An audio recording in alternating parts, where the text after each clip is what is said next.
Understanding the scriptures is imperative for our confessing the truth. In the Hebrew New Testament, we read the following, according to 1 John 1:10, which states, "If we say that we have not sinned, we make him a kōzev, and his word is not in us."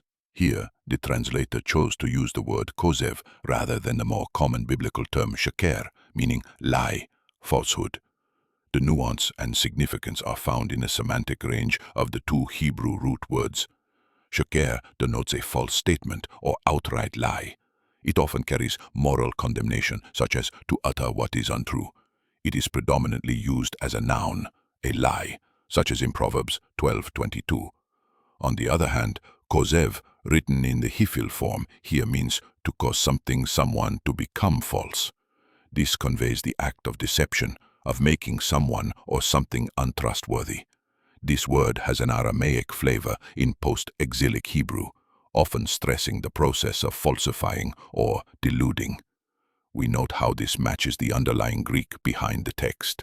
The New Testament Greek states, poumen pseusometha, meaning, if we say, we deceive, are falsifying, which does not merely mean we lie.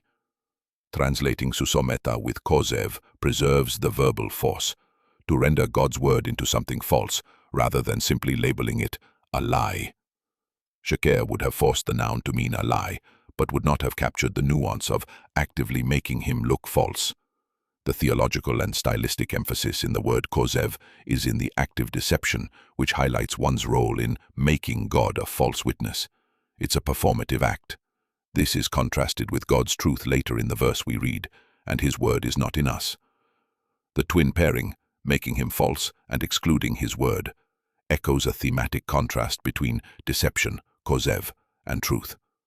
We note the context of 1 John 1, in which John insists God is light, with no darkness in him. Using a more forceful term, kozev, for falsifying, underlines the seriousness of denying our sinfulness. The key takeaway of kozev versus sheqer is that the former stresses the act of falsification, the latter the content of a falsehood. The translation aims to mirror the Greek verb's dynamic sense.